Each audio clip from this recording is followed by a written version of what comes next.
Black and white. I always call a spade a spade. I do not believe in the principle of praising everything without any logic or reason. Although I am fully aware of the facts that black and white, good and bad, light and darkness, day and night are all relative concepts. Even life and death are relative. Death comes at the end of life. Again, new life appears after death. Daylight is followed by the night. Again, the dawn of a new day appears at the end of the night.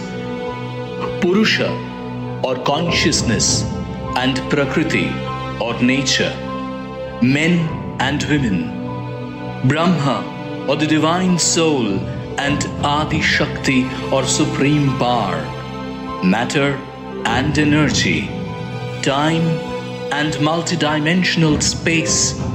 All these concepts may seem to be separate, but actually they are identical and inseparable. They complete each other.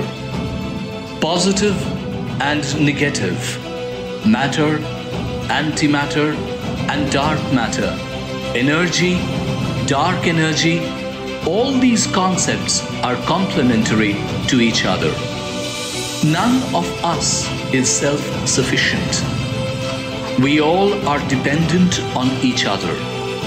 There are constant exchanges of things, ideas, and many other concepts between all of us. And this is how we exist, by depending upon each other. Whatever we can feel or perceive, we consider that true. However, there is a vast world beyond the periphery of our comprehension. Our feelings are relative. Our concepts of beauty, love, and pleasure are all relative. It changes with time, place, and persons concerned. God is the ultimate truth, and this world is an illusion. However, there is no difference between the invisible God and the visible nature.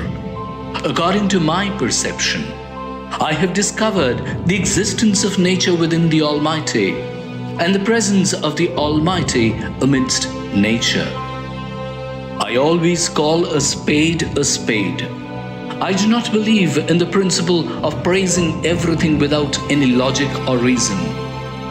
I have no intentions to see the world around me through a rose-colored glass.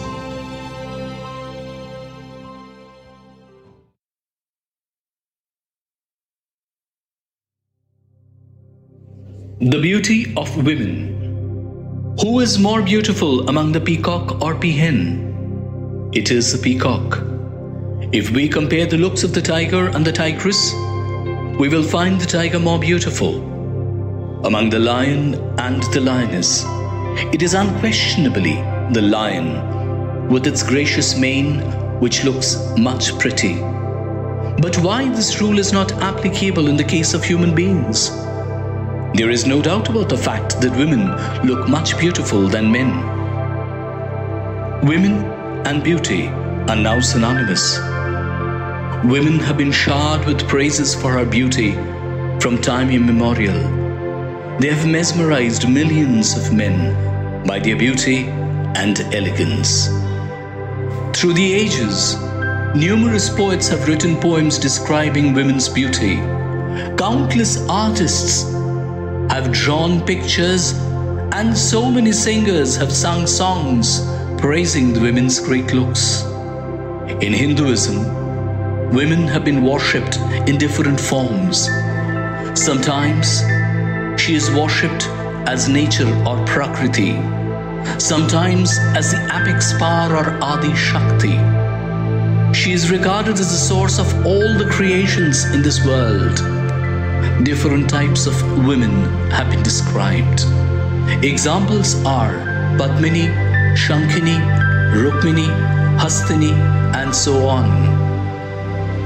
There are many arguments on the mysteries of the women's mind. Women have been mysterious by nature. Sometimes she is caring, while sometimes deceiving. Sometimes she is generous, sometimes cruel. However, if we only focus our discussion on the beauty of women, we will belittle her contribution to the greater world. None can deny the great contribution of women in the constructive work of the society. The men have been able to focus on their work outside only because of the women managing the entire household. Sometimes they have also joined the men in the outdoor works and worked with equal vigor and vitality. Therefore, women cannot be regarded as only beauty icons. Any good or beneficial deed of this world has been done equally by both men and women. However, women have never got the due appreciation and acknowledgement for her contributions. They have been demeaned in comparison to the men. They have been exploited through the ages. The women have given so much to the men. Now the question arises that what do the women want in return? Is it only love? It may not be so. Women want their due respect from men. Man has to understand that the real beauty of a woman is not limited to her looks. It lies in her qualities, behavior, and sacrifices made by her.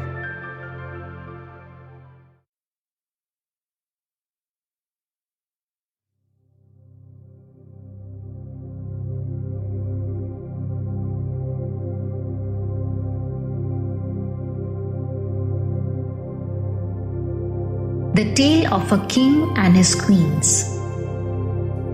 Once there was a king who had 4 queens. All the queens were exquisitely beautiful, and the king was very proud of his beautiful wives. The eldest queen was named Shankini. The next queen in order of age was called Hastini. The third queen's name was Rukmini, and Padmini was the name of the youngest queen.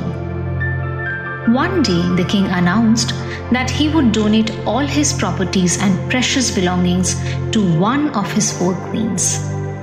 For that, he invited all his queens at the royal court the next day.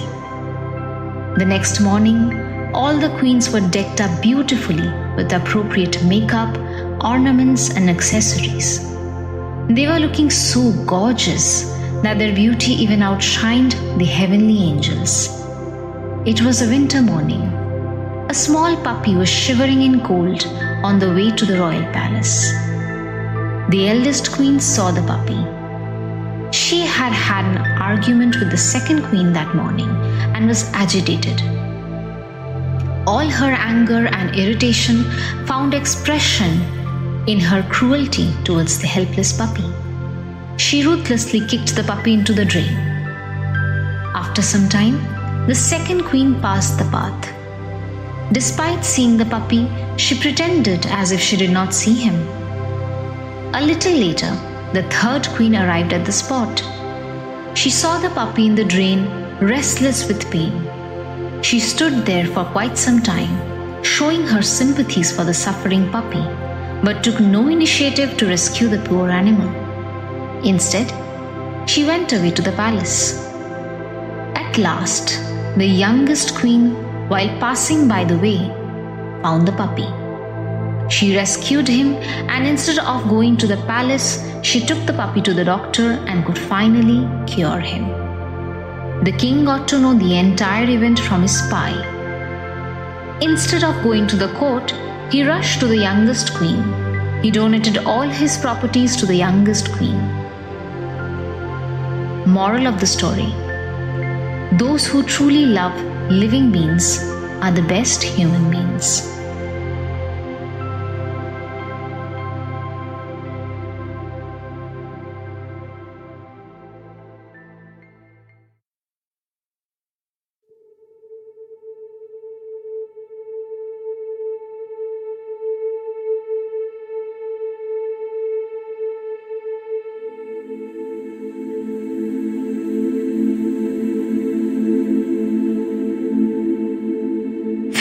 feticide. Even in the 21st century, men and women do not enjoy equal status. A glaring example of this is the rising number of female feticide cases. Not just in India, but also in many other parts of the world, female children are killed even before their birth. We worship women sometimes in the form of nature and sometimes in the form of the supreme force. Still, we kill the female fetus before its birth. Women are not only the wife of men, rather they are complementary to them.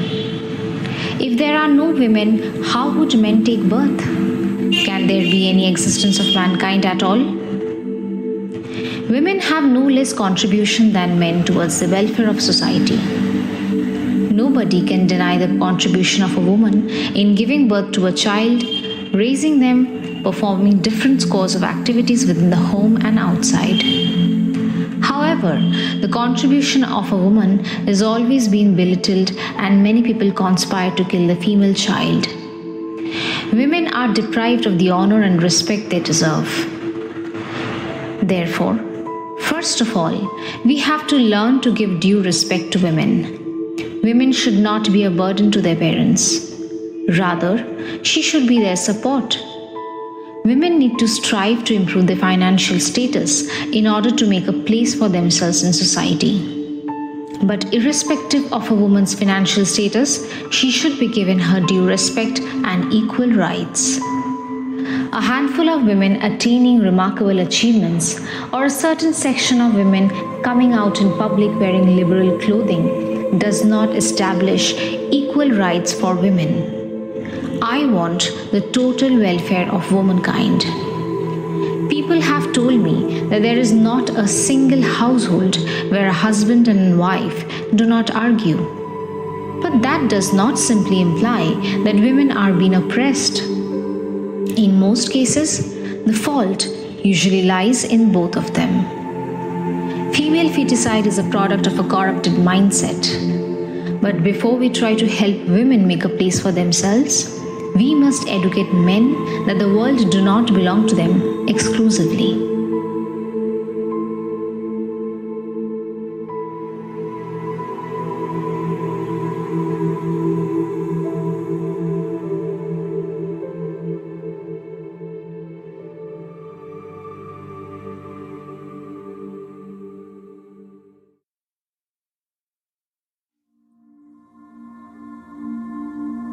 Domestication of dog.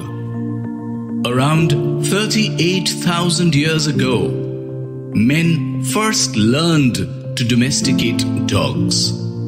This initiated the beginning of a new era of human civilization. Man always found a trusted friend in the dogs.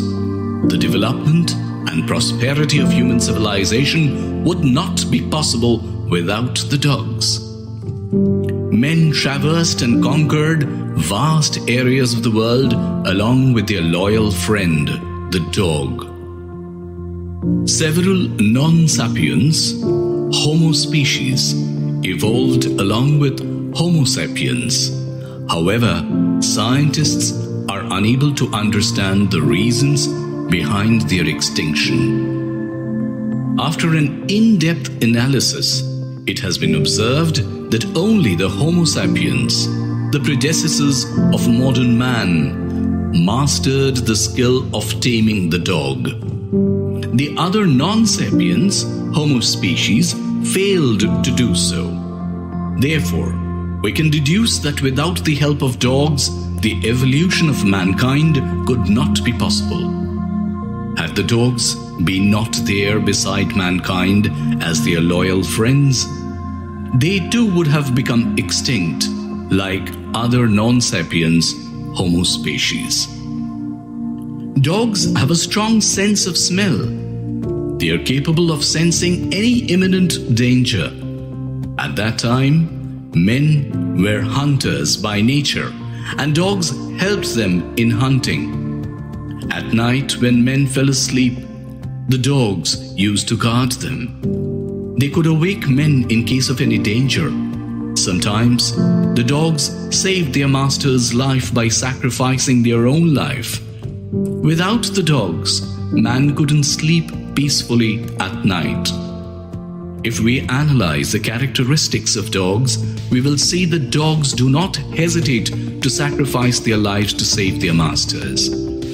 They have always loved and protected their masters and their friends more than themselves.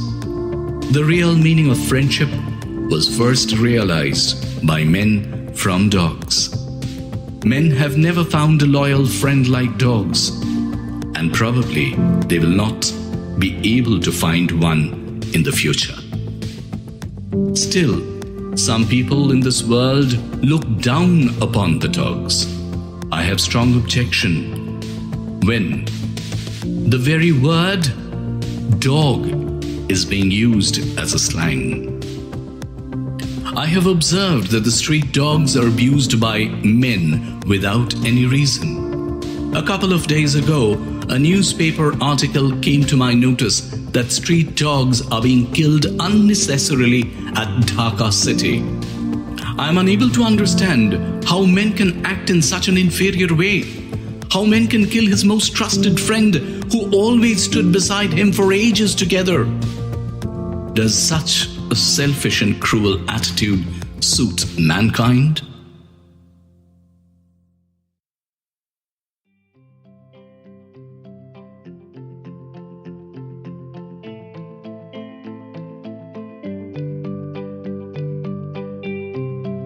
Food habit. From our childhood, we have been taught to eat healthy food. It is not advisable to have junk foods. We should eat low-fat, high-fiber foods and drink at least 2 liters of water every day. When we grow up a little, we are always advised to not smoke. Even excessive drinking of alcohol should be avoided and regular physical exercise should be practiced. Health is wealth, and we should not recourse to such practices which are detrimental to health. Sometimes we listen to such advice and sometimes we ignore them. And that is why we regret in future. We all happen to love tasty food. Some of us like non-vegetarian foods while some prefer vegetarian dishes. There are so many varieties of food like fish, egg, rice, pulses, vegetables, milk, fruits and sweets. And in cuisines, there are several varieties like Chinese, North Indian, South Indian, etc.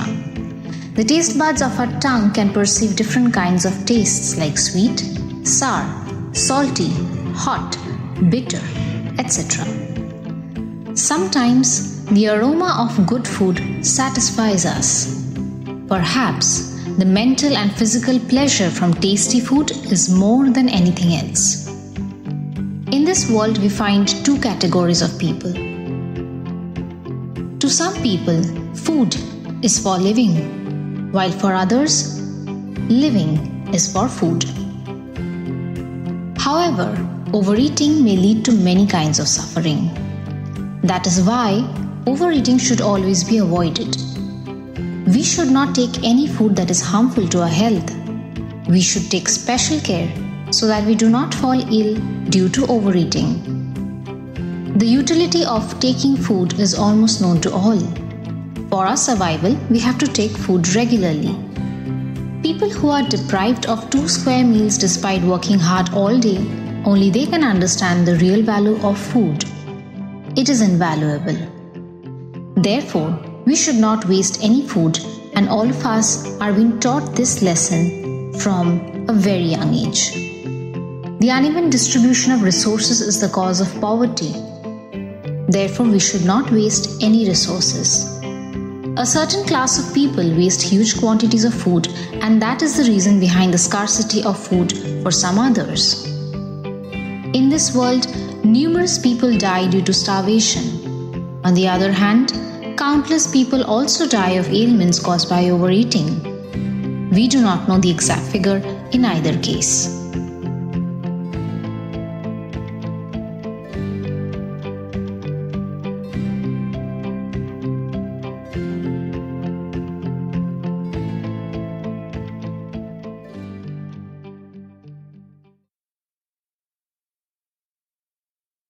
The mystery of the forests.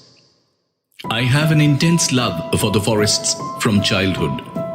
Forests are dangerous but full of beauties.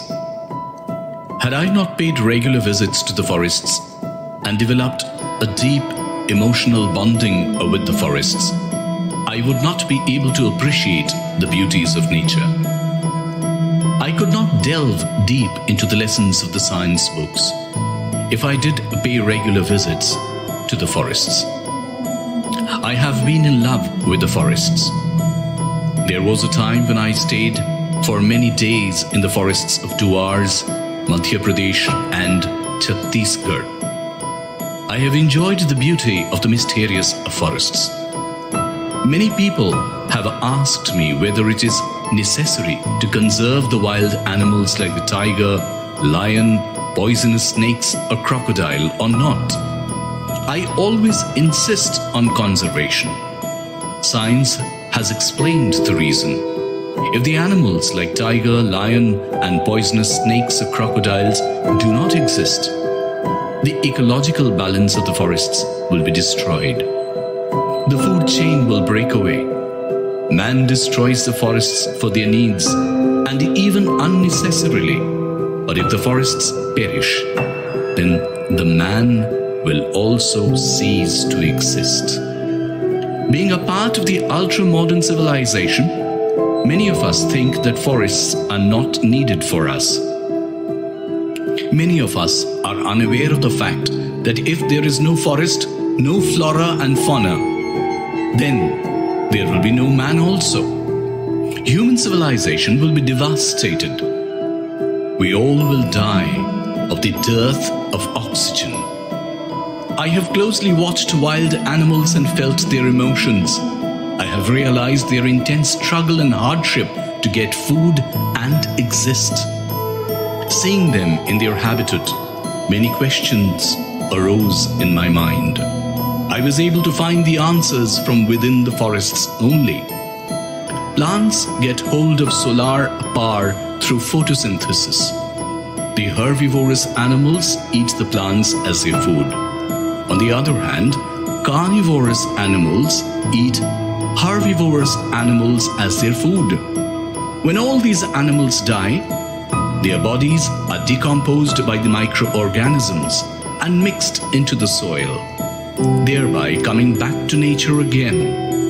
This is how energy is transferred in a cyclic order. When a tiger is compelled to kill a deer to satisfy its hunger, can we call this incident an act of cruelty? Under the law of nature, one animal is forced to kill another. Energy is transferred by such a ruthless process. However, I have noticed that wild animals kill or attack another animal only for food or self-protection. Unlike human beings, they don't kill animals unnecessarily. Animals do not attack or rape a female without any reason. From that perspective, they are more human than human beings, and we human beings are much more brutal. The more I could relate myself with the forest, the more I could feel the intricacies of life and the world around me. I will tell you the mysterious stories of the enigmatic forests later.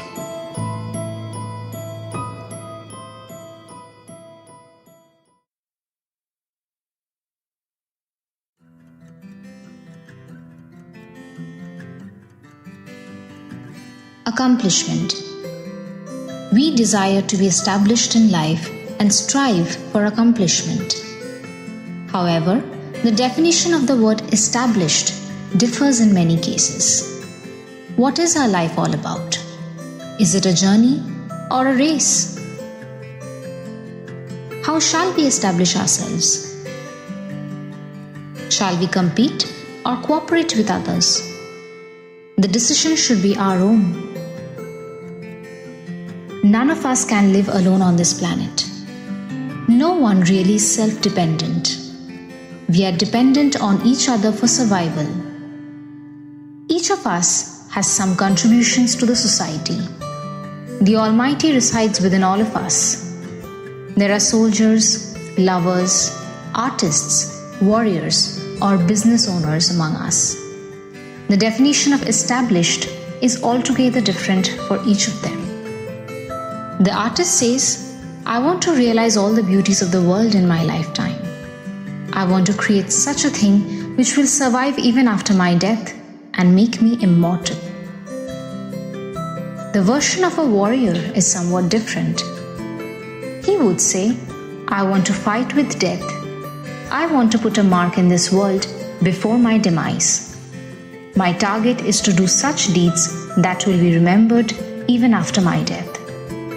The scientific explanation is that every creature of this world has to undergo relentless struggle for existence. If we plant a tree in a dark room, the branches gradually grow towards the window to get some light with the hope of survival.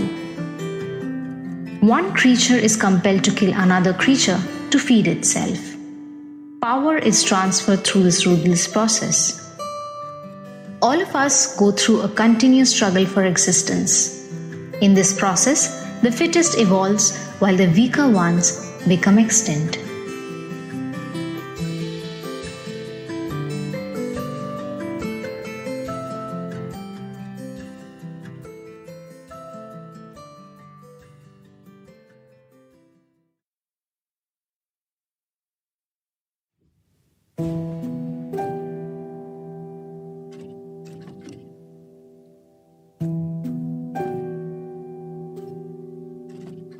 The identity crisis of the ghosts. There are different kinds of ghosts. For example, the skeleton ghost, the shadow ghost, the wind ghost, and ghosts that can take the disguise of a human being. We have many negative notions about ghosts. However, ghosts are not at all frightening. Some ghosts scare us, but they are negligible in number. Most of the ghosts are innocent by nature. They are afraid of many things. They are suffering from an identity crisis. They move around in the darkness of the night. They cannot tolerate bright light. The advent of electricity has created a lot of inconvenience for them because they cannot find pitch darkness even at night. The presence of ghosts has decreased a lot in the areas of human habitation. Nook and corners of localities are always illuminated by bright lights. As a result, the condition of the ghosts have become miserable. They cannot even enjoy the festival of Bhut Chaturdashi like before. That is why most of the ghosts now live in the dense forests. However, there also they cannot live peacefully. There are the constant noises of the calls of the wild animals and the chirping of birds. However, there also they cannot live peacefully. There are the constant noises of the calls of the wild animals and the chirping of birds in the forest. We do not have any proof of the existence of ghosts. Some believe in the existence of ghosts, while others do not. Many of us believe that ghosts exist only in the minds of coward people. They do not have any existence in reality. Many people believe that ghosts are the souls of human beings. After our death, the soul leaves the body. As long as they do not find a new body or achieve salvation, they roam around near us. Most of the times we are unable to feel their existence, but that does not mean that they do not exist.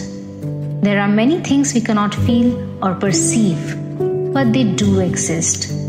There is a huge world beyond our perception. Even dogs can feel the presence of ghosts better than us. That is why, if you find a dog barking loudly without any reason, the presence of ghosts in the surrounding cannot be ruled out.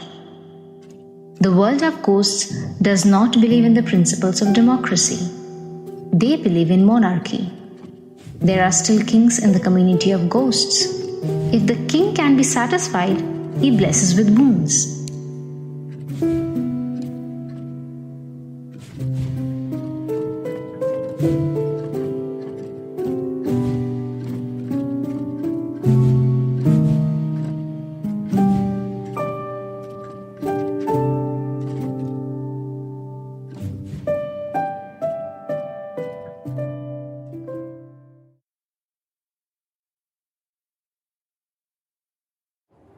Purusha and Prakriti. The union of Purusha and Prakriti created this universe. There is a diverse opinion about the concept of Purusha and Prakriti. Philosophers have different views on this. Purusha is the truth. He is God. Purusha is the consciousness and Brahma. Purusha is the apex of all gods. He is the Mahakal. Prakriti is the prime, divine, and infinite power. She is the ultimate illusion. Purusha is the man, while Prakriti is the woman. Purusha is one. Prakriti is infinity. Purusha is the light. Prakriti is the darkness. Purusha is time, that is eternity. Prakriti is multidimensional space. We cannot separate time and space, light and darkness. They complement each other. As man and woman are reciprocal to each other, similarly, Purusha and Prakriti are integrated and correlated. Purusha is matter, dark matter, antimatter, degenerate matter, while Prakriti is energy, dark energy, positive and negative. The dark matter is called Purusha and Prakriti is the dark energy. If Purusha is fire, then Prakriti is the vigor of the fire. Purusha is the absolute consciousness. Prakriti is the divine energy. Purusha is the absolute reality and absolute energy is Prakriti. If Purusha is the soul of the universe, then Prakriti is the universe itself. The creator is Purusha, while the creation is Prakriti. Purusha sows seeds, while they are nurtured by Prakriti. The universe has been created in this way. The Panchabhuta, or 5 elements of creation, have emerged from the 3 gunas, or qualities, Sattva, Raja, and Tama.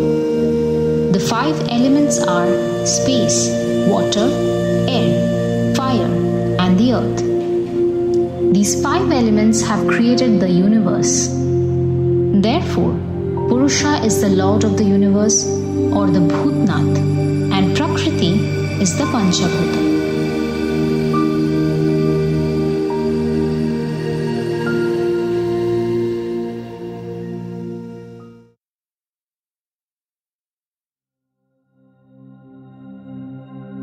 Those demonic creatures of the fairy tales. We all love to read or listen to the fairy tales. When I was a child, my grandmother told me a fairy tale. Like all such tales, it too had no relation with logic or reality. Huge demonic creatures live deep under the ground, in the depth of the seas. We have a reference of such creatures in the epics Ramayana and Mahabharata. There is a specific point in the depth of the sea from where the domain of these demonic creatures can be entered.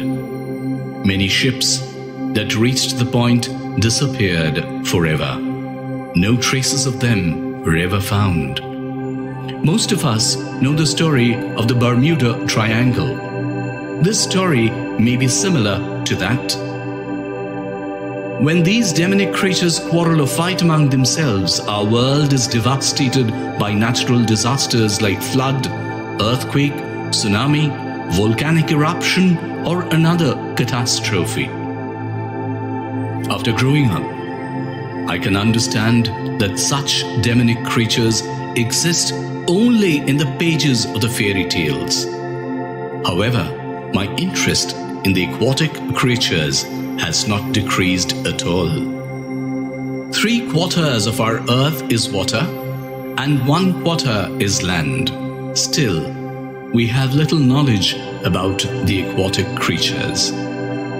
Oxygen is indispensable for our existence. The atmosphere we live in is an ocean of air.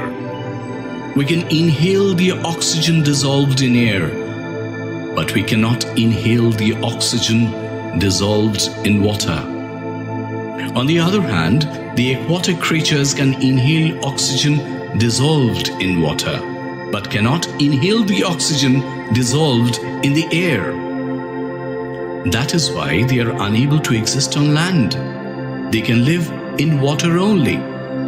The aquatic creatures have their world in the deep seas. We have very little knowledge of them. Aliens can neither take the oxygen dissolved in air nor that in water. Hence, they cannot live permanently either in the sea of air or that of water.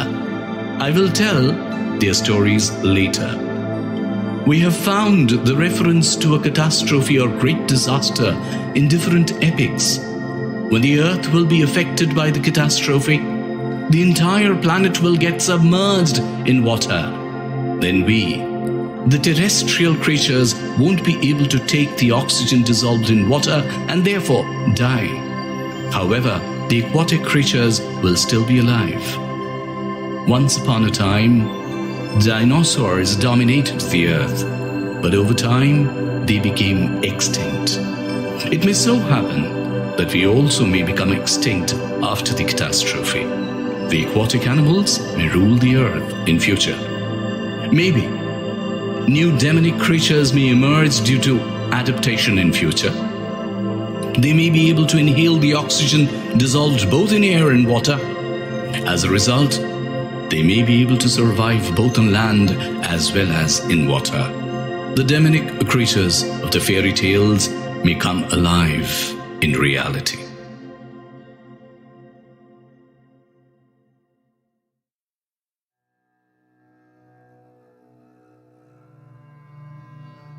Jatishur, a person who remembers his previous birth.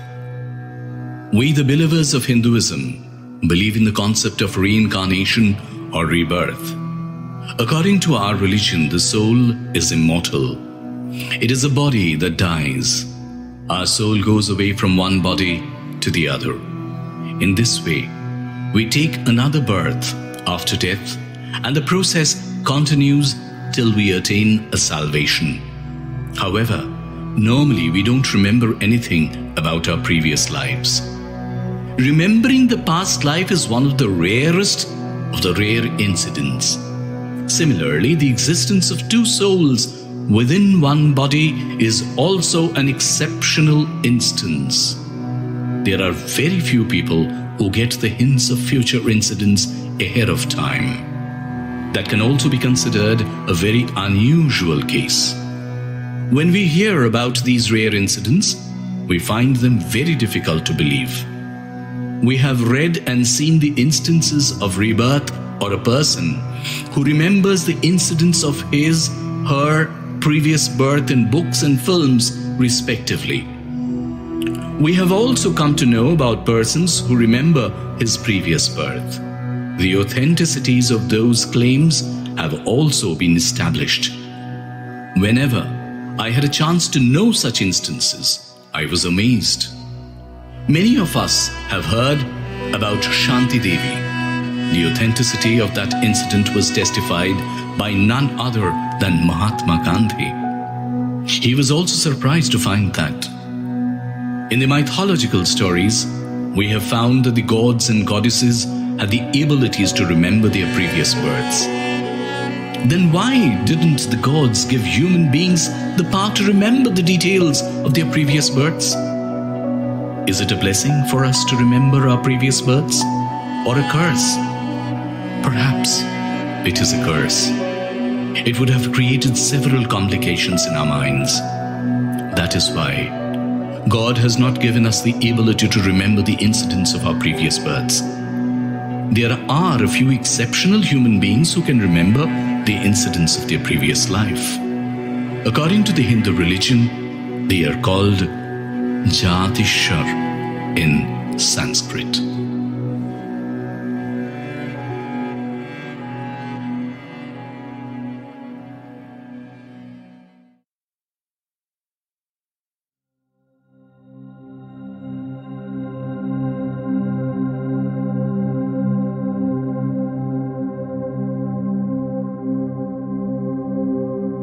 Change is the essence of life. Change is the essence of life.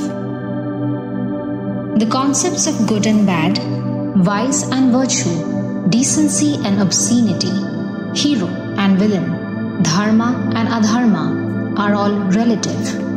It changes according to the time, place and persons present. Change is the essence of life. It is the absolute truth in this world. There is nothing permanent. Even the problems we face in our lives will cease to exist one day. Just as the daylight is followed by the darkness of the night, a new day will again shine brightly at the end of the black night. God is the truth. Devotion to God is truth. So be strong and firm in your faith. Never accept defeat before fighting the war. Never be upset. Today's small sapling will grow into the huge tree tomorrow. One who's an insignificant person today will be the center of attention and respect tomorrow. The person who's deprived in all respects today will become the best achiever in the days to come.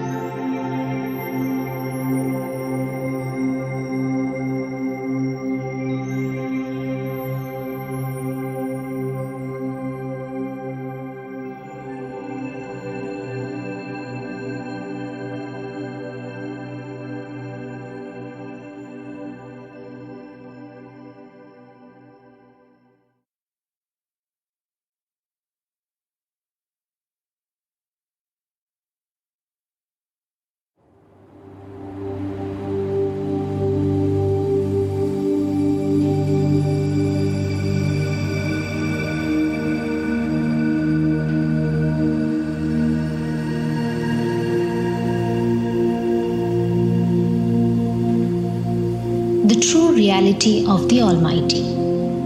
Many probably know this story.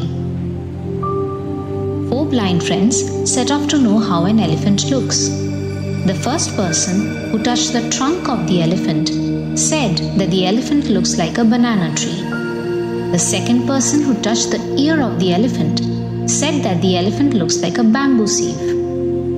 The third person who touched the leg of the elephant said that the elephant looks like a pillar. The fourth person who touched the tail of the elephant said that the elephant looks like a rope.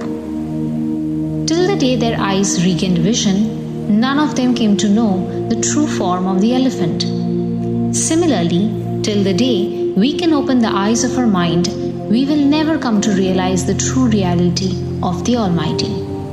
The true reality of the Almighty is Satchidananda Satyam Shivam Sundaram.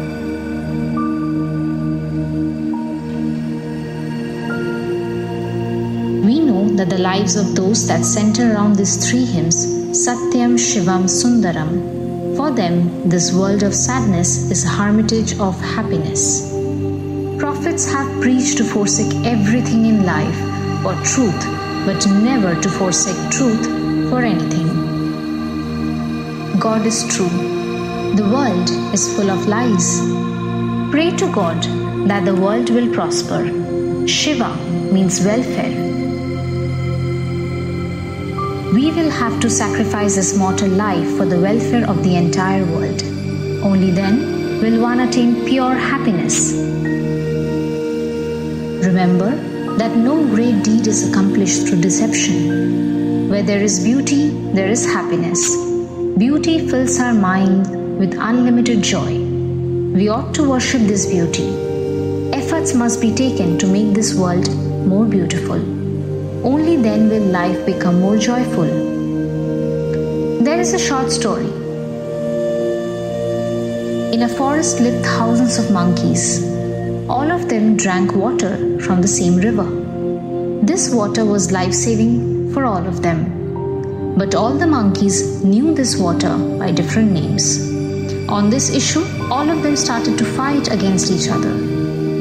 Then the water god appeared and said, "You can call me by any name.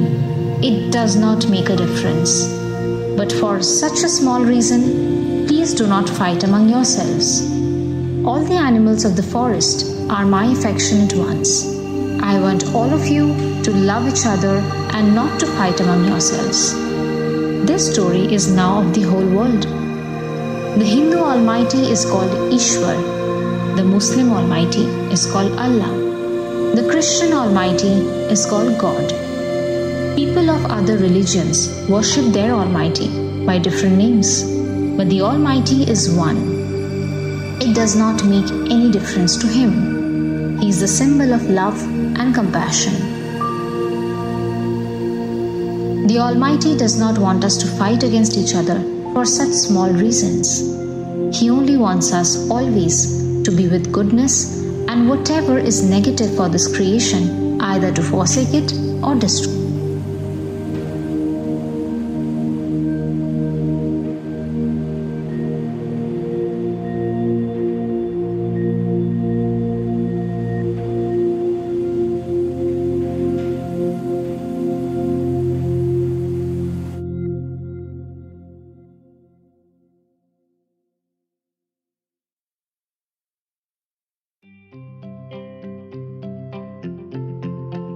Happiness is a feeling. Suppose an object is creating a feeling of happiness in our minds, but it is not creating any meaning of happiness in the minds of other creatures. Again, just the reverse can also be true. So we can say that the feeling of happiness changes with the change of place, time, and person.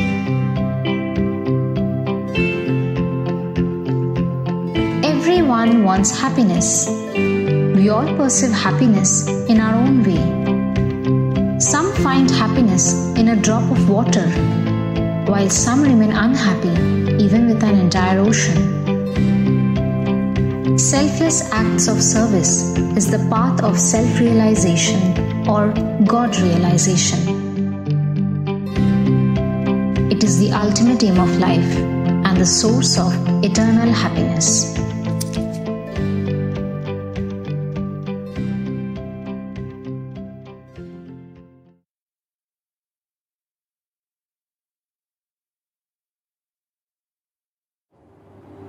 The future world and a few words. The words future world depicts the picture of a highly improved world in our minds. The future world presents the pictures of mutageny or improved creatures, aliens or creatures from the other planets, robot or artificial intelligence, and cyborg or half human and half machine in our thoughts. Times are changing very fast. Things like 3D video conferencing, electric vehicle, voice language translator, and commercial space travel will be easily available in future. Space travel will be an easy option. Visiting the real moon for honeymoon won't be a very surprising thing. Man will start living in the deep sea bed then. A new civilization will develop there. Science will be much more improved then. The temperature of the earth will rise by a few degrees. The style and designs of dresses will also change then. A new creature named mutageny will be created in the future world. They look very close to human beings, but they can utilize the major portions of their brains and can control natural forces with the help of their brains. Robot or artificial intelligence will play a significant role in the future world. They will regulate human civilization to a great extent. Cyborg means half human and half machine. These machine men will play an important role in the future world. Our relationship with the aliens will be very friendly in the future world. They will coexist with us. The ancestors of human beings came from an unknown planet and diverted in two different directions. One group reached our Earth. Another group went to a dark planet. Due to their inhabitants on the dark planet, they had to go through a great deal of struggle for existence. This intense struggle has put them far ahead of us in knowledge, science, and strength. They reach our world with the help of dimension travel and start living with us. They look so similar to us by physical features that it is impossible to segregate them. They have done extensive research on our Earth and us. We share very friendly relation with these aliens and other aliens too. However, sometimes some of the aliens kidnap us and take us to their dark planet and carry out different kinds of experiments with our bodies. Many people think that our future in this world may be somewhat different. We may face the dark threats of catastrophe in future. We may face disastrous situations like electricity crisis, scarcity of drinking water, natural calamities like flood, earthquake, tsunami, volcanic eruption, attacks by the aliens, Third and Fourth World War, bacteria, virus, epidemics, etc. The weapons present in this world as on date are destructive enough to put an end to the entire human civilization. How can we survive in such an uncertain future? We have to keep ourselves prepared for that. Then there will be the beginning of a new era. Or it may so happen that this world will no longer be suitable for human habitation. The oxygen dissolved in the air will turn toxic and therefore not suitable for human respiration. Billions of human beings will die. Same will happen to billions of other animals and living beings. Some people will take shelter in the space. The last generation of human beings will reside within 108 space ships. They will travel in different dimensions.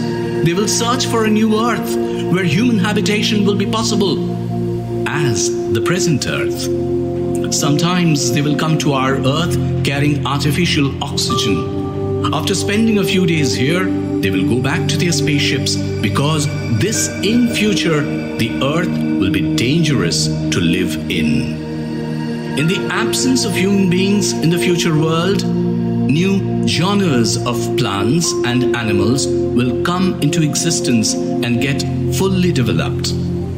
Many people think that the way we are destroying nature and exploiting natural resources, we are making this world unsuitable for habitation. We have already destroyed 83% of wild animals and 50% of the plants. If we are so careless about nature, then nature can destroy us at any moment. One day, our greed and stupidity will be the cause of our destruction. That is why many people are saying that while we worship the invisible God, we disregard the visible nature. We forget that there is no difference between God and nature. We live in this world by taking the privilege of the care and hospitality of nature.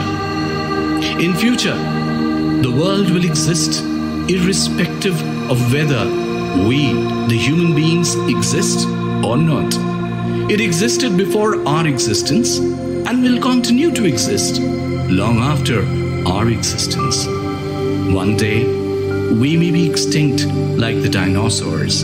At that time, the earth may be dominated by some other species.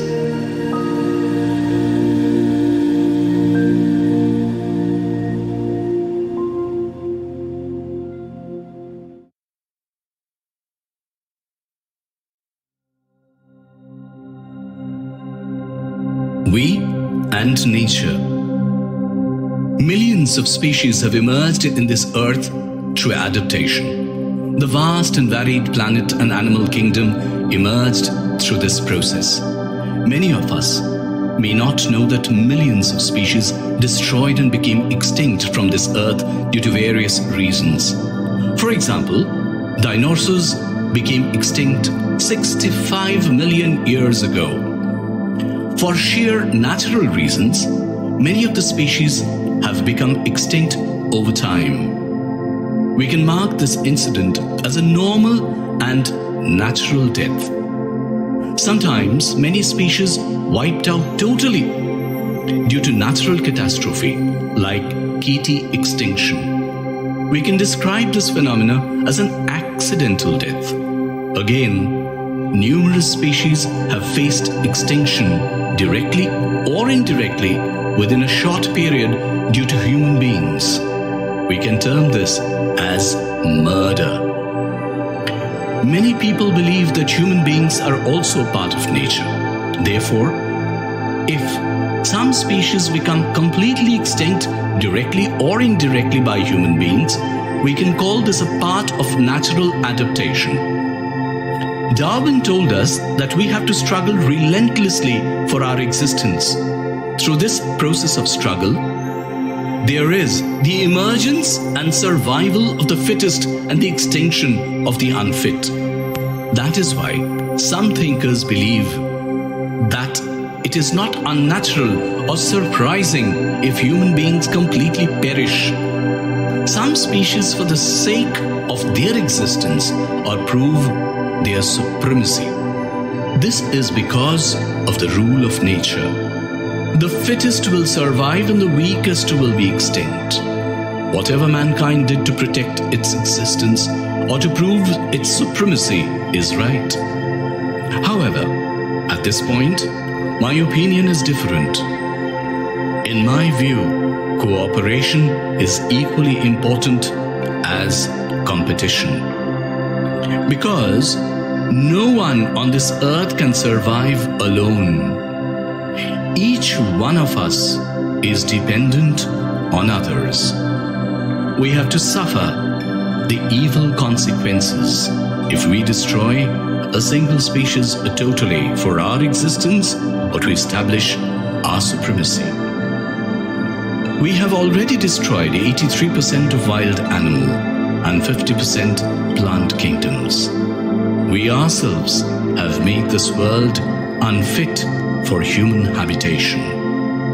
Aren't we aware of the fact that by destroying the nature, we are only inviting our doomsday? We cannot survive if there is no forests, no flora and fauna. We all will die of the scarcity of oxygen.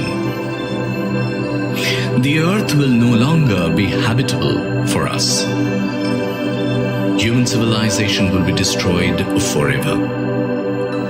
None of us is self-reliant. We cannot live alone. All of us are dependent on others. Therefore, we have to help others in our existence and our life.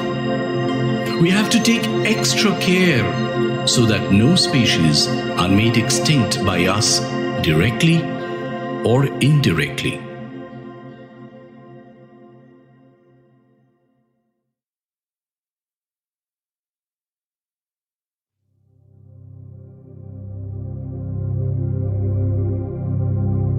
Is human species most intelligent living being?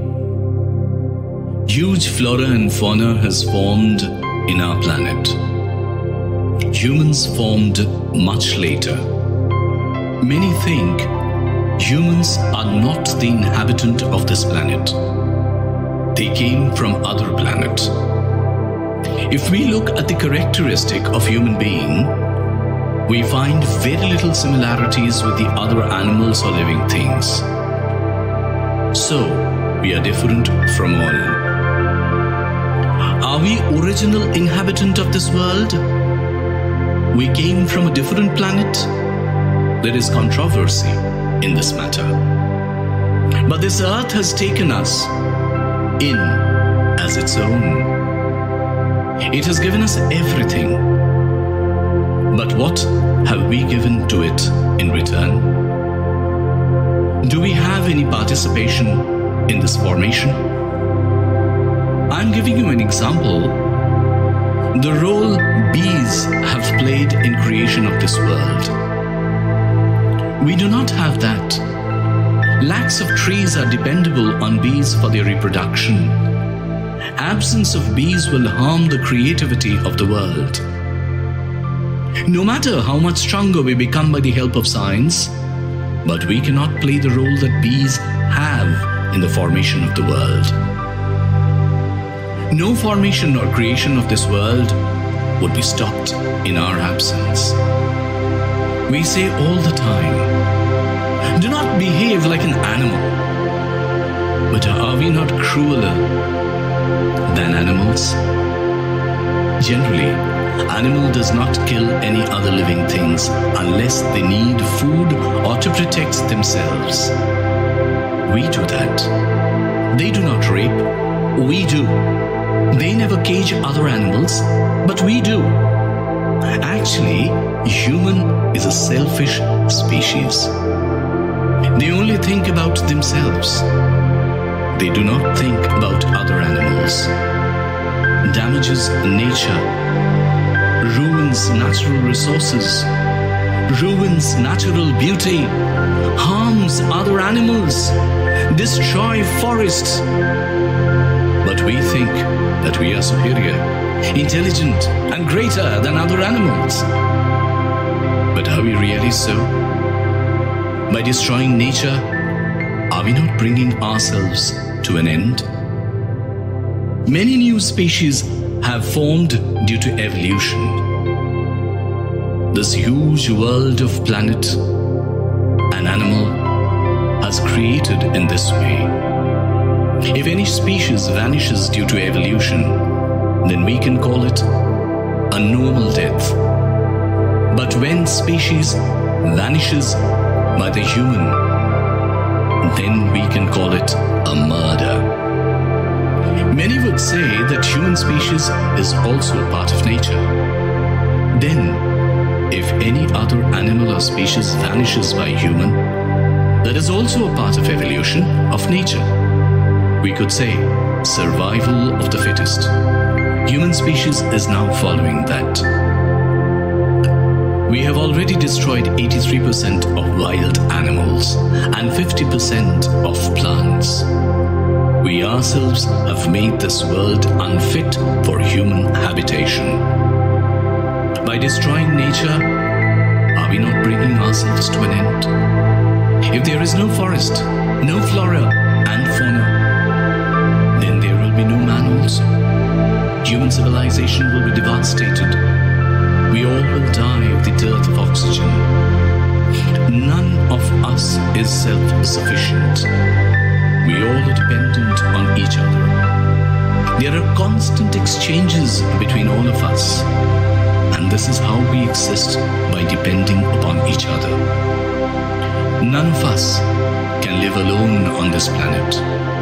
No one is self-dependent. We are dependent on each other for survival.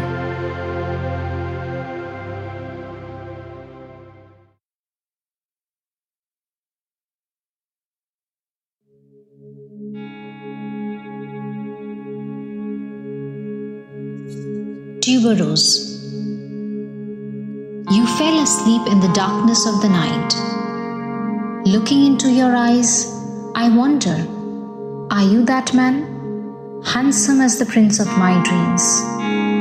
Still in your embrace, why doesn't come beside the window the flowering tuberose fragrance?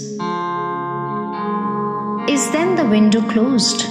No, the flowers have dried up. Never perhaps will they bloom with this merciless promise in their bosom. But why? If I ask you, are you indifferent towards me? No, everything of mine is in your grasp. All that I have is mine, intense, love hidden in the depths of the mind. All your indifference is towards that love. On the first night of marriage, I had known you well. When with the calculation of dowry, I had seen you bargaining. I am that girl. No. How long can this continue? That's what I think in the darkness of the night. When will the dawn come? The eastern sky will become red. No more by placing flowers at your feet, by placing tuberous garland at your neck and say, "Oh man, I love you."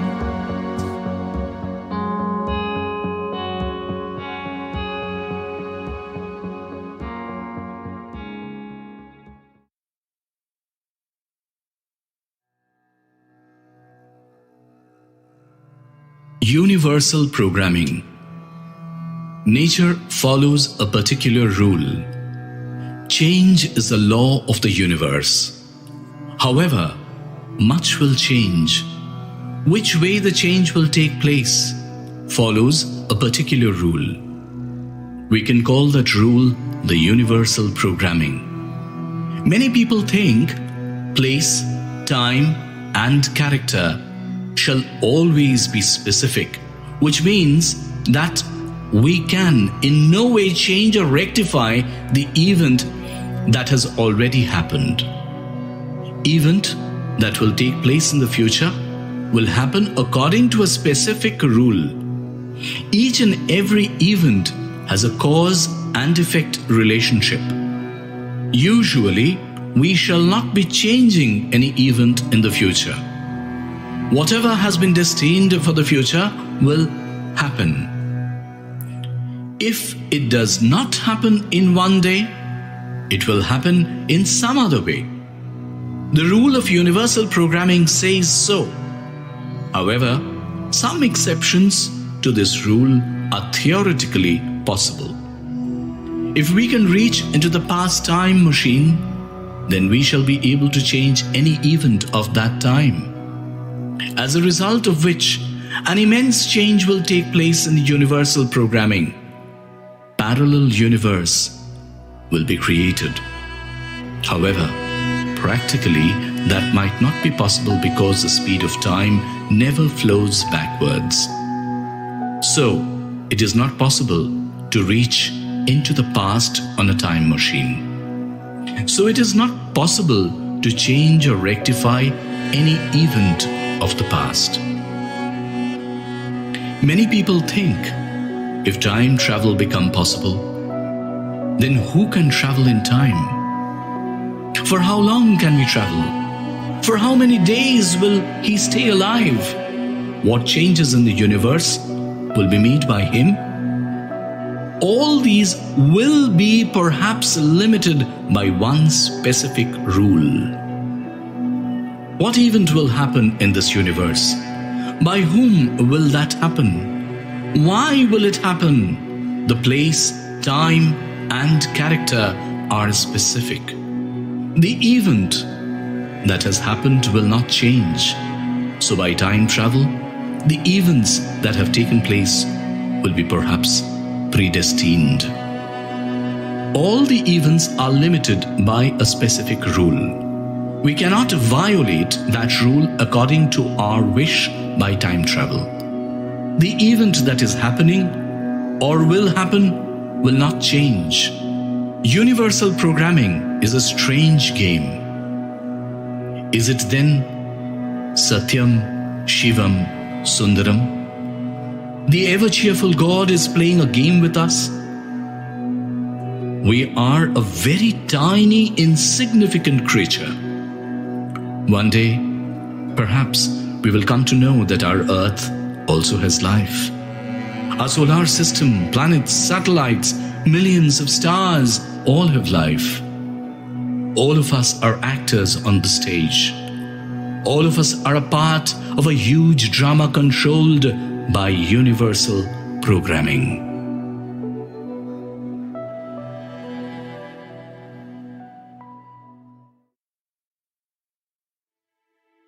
Shatarupa. Shatarupa, I have searched for you in 100 forms. I have wanted you.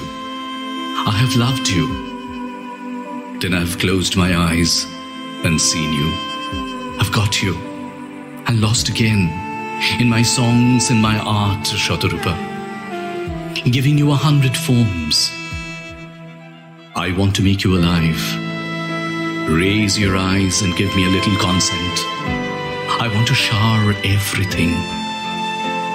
You don't know why I appear very familiar. It seems I have come in this lane. This mountain peak, this foam of the sea, it seems very familiar to me. Maybe thousands of years ago, you were in the crowd of Gargi, Maitri, Lopamudra, or on the calm, serene, desolate riverbank. I have seen you on the bank of the eastern horizon, or in the west, on that endless field. Love means one drop of tear and a flash of smile. Love means, in the precincts of memory and dreams, one little beautiful nice flake of tears. The earth is round, so maybe we'll meet again. But that day perhaps a lot of desire and achievement will be over. Whoever has got the hint of that eternal separation, it is futile to give him assurance of unification. If you want to be lost, holding the hand of eternity, like the golden-winged eagle want to spread wings in the sky, then in the enclosure of my heart, I don't have the capacity to enclose you. Yet, your pleasant company, in between your lips, is the anklet of my life jingle, before leaving when everything comes to naught.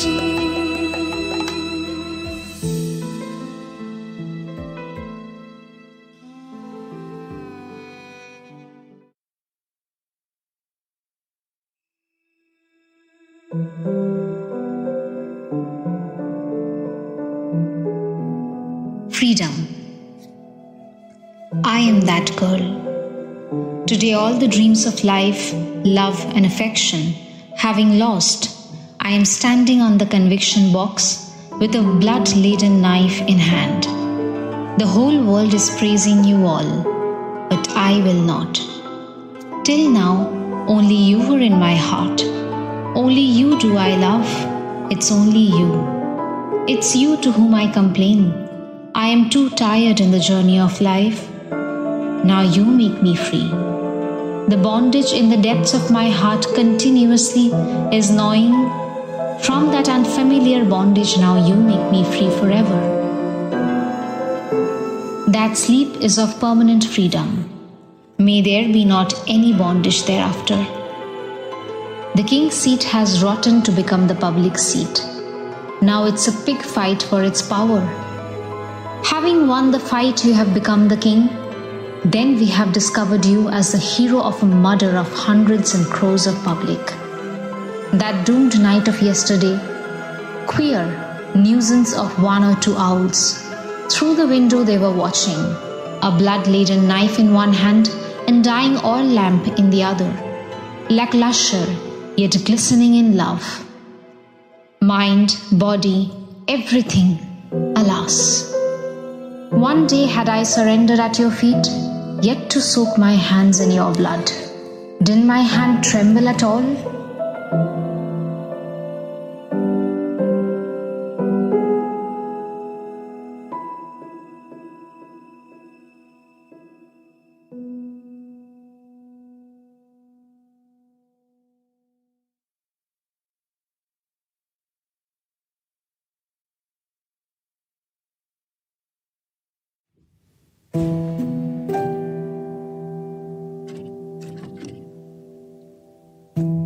The buzzing of mosquitoes.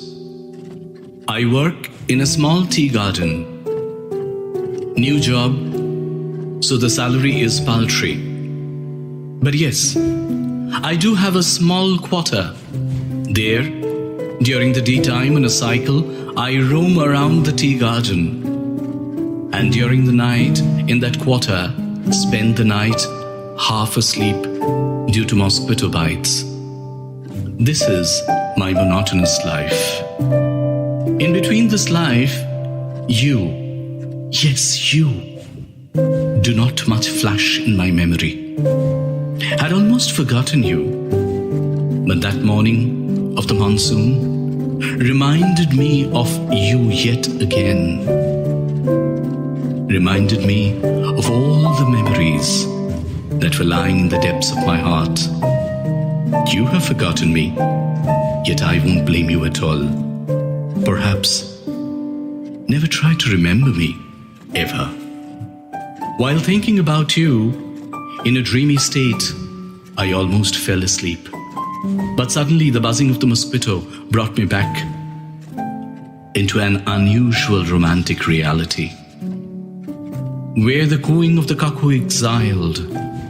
By the tea garden, I still sit beside the little river and watch birds chirping on the branches of trees.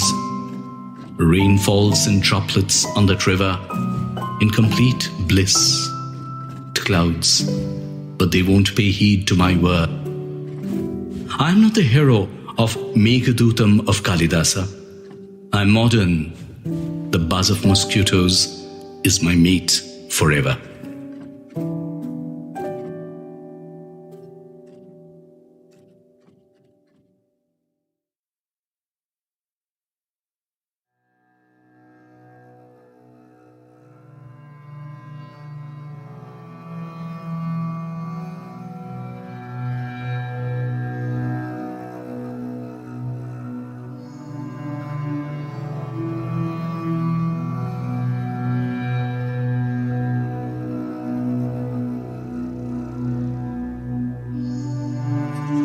Righteous path. The correct meaning of the word religion is righteous path. Satchidananda God had said, Satyam Shivam Sundaram is the correct path. The tremendous addiction that material wealth and material desire creates in our mind, to fulfill that our mind gets overpowered even more by senses like lust, anger, greed, etc., and involves us in sinful activities. Initially, it creates sinful thoughts in our mind, and then it gets reflected through our activities. If those addictions are not fulfilled, it becomes the reason behind our distress and sorrow. But the person who considers Satyam Shivam Sundaram as the principle of life, that person, although enjoys material wealth and material desire, does not ever become addicted to those. So enjoyment does not ever create any sin in his mind, does not ever become the reason of distress and sorrow in life. That person becomes successful in attaining the ultimate goal of life, or moksha, and experience the ever-happy God. That is why it has been said in the Gita, do your work but never expect results. Only then will you attain everything in life. Work is the greatest religion, but work should be done for establishment of the religion, the righteous path. Work should be done for the betterment of the world. Work should be done without any desire or selfishness. If we can feel our true self, if we can feel Satchidananda Ishwar within us, we do not have any desire or selfishness. Our life will get ultimate success. If we can see our God everywhere, in every living being, we can love them without any selfishness. Selflessness is self-realization or God-realization. So Satchidananda Ishwar has taught us that love and purity are the two pillars of religion, the righteous path.